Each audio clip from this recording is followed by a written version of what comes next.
Hola, bienvenidos a Recomiéndame un libro. Yo como siempre soy René Morales. Estamos un poco desvelados, ya saben, el 1 de enero del 2022, pero no quería dejar pasar esta fecha sin comentarles una cosa que hago todos los años y que me parece muy particular y me parece muy interesante. Y quería el día de hoy que habláramos de un disco que escucho todos los años, que básicamente es una manera que tengo de agradecerle a la vida. Y hoy vamos a hablar de esta belleza que está aquí, que se llama A Love Supreme de John Coltrane. Y, ay Dios, ahí está, muy bien. Y pues vamos a hablar como siempre de un montón de cosas.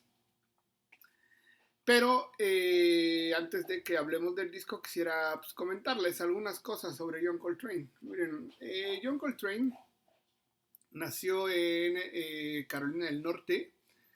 Nació el 23 de septiembre de 1926 y pues básicamente es un saxofonista. Tenemos por ahí un par de discos muy interesantes en donde toca el saxo tenor, que posiblemente era en donde mejor se desarrollaba. Y también tenemos un par de discos donde toca el saxofón soprano, tenemos saxofón alto y hay algunas cosas muy interesantes relacionadas con la flauta, de las que ahorita vamos a hablar. Y bueno, miren, dentro de la historia del jazz, tendríamos que decir que Louis Armstrong y Duke Ellington son pues, los fundadores de este género. Tendríamos que hablar de la importancia de Charlie Parker en el nacimiento del movimiento bop. Tendríamos que hablar de Miles Davis. Y sin duda, a la par de Miles Davis, que fueron músicos que nacieron más o menos en los años 20, finales de los años 30, pues Miles Davis y John Coltrane posiblemente tengan los dos discos más importantes de la historia del jazz. Tendríamos que decir que A Kind of Blue es uno de los discos más importantes de ese género. Y tendríamos que hablar también formalmente que A Love Supreme, que en lo particular yo sé que a muchas personas no les va a gustar lo que voy a decir. Seguramente a mí me parece una obra más importante. Tendríamos que decir que John Coltrane comenzó tocando el saxofón tenor, comenzó trabajando con Dizzy Gillespie, que como todos sabemos es otro de los grandes jazzistas de la historia de la música. Tendríamos que decir que John Coltrane pasó por el hard bop, por el free jazz, por el jazz modal, por todo lo que tiene que ver con la vanguardia. Tendríamos que decir que fue, digamos, evolucionando, cómo fue evolucionando el jazz. Y tendríamos que decir que también tuvo una admiración particular por John Coltrane.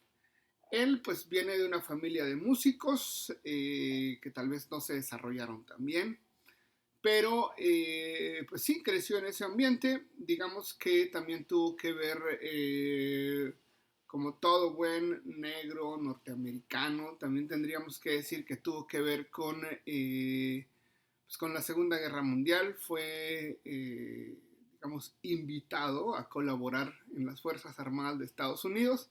Sí colaboró y tendríamos que decir que una de las cosas más importantes dentro de este fenómeno pues es que en el ejército perfeccionó mucho de su técnica porque colaboró con la banda del ejército. Sabemos formalmente que en el ejército tocó el clarinete, tocó pues igual el saxofón, pero pues digamos que gran parte de la técnica pues la mejoró, digamos, en ese lugar. También es importante decir que pues sí, hay un par de discos que son verdaderamente joyas. Yo creo que son tres discos. Gigant Steps, que es una joya así fundamental del bop. Tendríamos que decir que My Favorite Things, que es una obra impresionante. Y tendríamos que decir que el último disco importante o el último disco pues que John Coltrane aportó a la historia de la humanidad, tendríamos que decir que fue A Love Supreme. Tendríamos que decir también que John Coltrane colaboró mucho con Thelonious Monk, colaboró mucho con Miles Davis, colaboró básicamente con todos los grandes. Como ya les había dicho, había colaborado con Dizzy Gillespie. Y tendríamos que decir formalmente que, pues sí, en esos ambientes de ida y venida, pues siempre se respetó. Incluso en el A Kind of Blue tendríamos que decir que John Coltrane colaboró también con el saxofón. Y bueno, para entrar en detalles, tendríamos que decir que esta obra que les traje el día de hoy, pues sí, fundamentalmente, ay, nunca le agarro esto de la cámara. Fundamentalmente, pues es un disco que ya salió prácticamente al final de su carrera. Se grabó en 1964, se grabó en New Jersey. Y tendríamos que decir que, pues sí, en teoría están las grabaciones guardadas, porque se grabó en un estudio que se llama Rudy Van Gelder, y se grabó en New Jersey. Se grabó básicamente el 9 de diciembre de 1964. Si todos tuviéramos pues que ver la biografía de Coltrane, sabemos que falleció muy joven, falleció en 1967. Este disco del que estamos hablando salió en 1965, faltaban 2 años para que falleciera, pero sabemos que Coltrane pues tuvo una etapa muy relacionada con el retiro y pues ya no trabajó. Digamos que esta es la obra suprema, una de las obras finales de John Coltrane, y tendríamos que decir que pues se divide en 4 partes. Son temas siempre ligados a pues a esta suerte como de misticismo relacionada pues con la idea de Dios, porque al final todos sabemos que al principio de los años 60 este misticismo o esta cuestión relacionada con la nueva religiosidad pues se volvió una cosa muy importante. Está dividida, como les decía, en 4 partes, una que se llama agradecimiento, otra que se llama resolución, otra que se llama persecución, y el último que se llama salmo, bueno, que es evidentemente una referencia al libro bíblico, ¿no? Y bueno, pues como les comentaba, siempre fue concebido como un disco espiritual, un disco dedicado hacia Dios, y representa básicamente esta idea de la pureza que Coltrane estaba intentando alcanzar. Vale muchísimo la pena pues revisar el tremendo trabajo que hacen Elvin John, que es la batería, Michael Tyner, que toca el piano, y hay un montón de personas que se desarrollan en ese ambiente.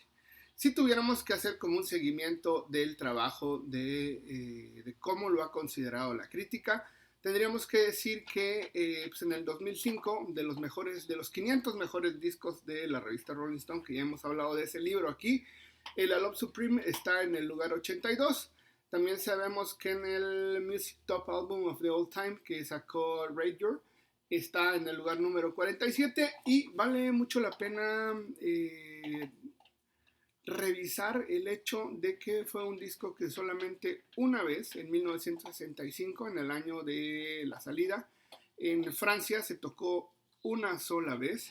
Sabemos que una cosa importante es que Impulse, que es la disquera, sacó el disco en el 2002, hizo una remasterización, que es la que yo tengo, evidentemente.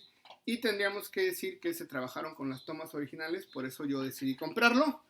Y les voy a mostrar el material porque vale mucho la pena que lo conozcan. Miren, este es el disco, la portada. La contraportada pues trae el nombre de las canciones, trae el nombre pues, de los músicos, pero una de las cosas más importantes es esto que está aquí, miren. Ay, no se ve muy bien. Es un poema que hizo John Coltrane, que se llama A Love Supreme, y a partir de ese poema, pues John Coltrane decidió hacer la toma número 4 del disco, y sí, es un agradecimiento importantísimo. Es un poema de 1964, en el mismo año que se grabó el disco, y como les decía, Impulse, la disquera, volvió a sacar el material. Ahí se ve también la toma de la computadora. Y pues nada, ahí está. Yo tengo pues esa como tradición de que cada inicio de año lo primero que hago siempre es escuchar el A Love Supreme de John Coltrane, porque me parece una obra sin duda fantástica en todos los sentidos. Y nada, me gustaría antes de despedirme que me coméntenme si conocen ese disco, coméntenme qué les parece esta tradición tan extraña de que lo primero que hago cada 1 de enero antes de cualquier cosa es pararme y poner el A Love Supreme para oírlo completo. Y pues nada, me gustaría también que me regalaran un like. Ya saben, si les gusta lo que digo, con la manita hacia arriba, si no les gusta, con la manita hacia abajo. Y si no se ha suscrito al canal, lo único que tiene que hacer es aplastar un botoncito que está por ahí que dice suscribirse. Al lado de una campanita también aplástelo y lo único que va a pasar es que ahora que hacemos videos de lunes a viernes, esto va a llegar directamente a su perfil de YouTube.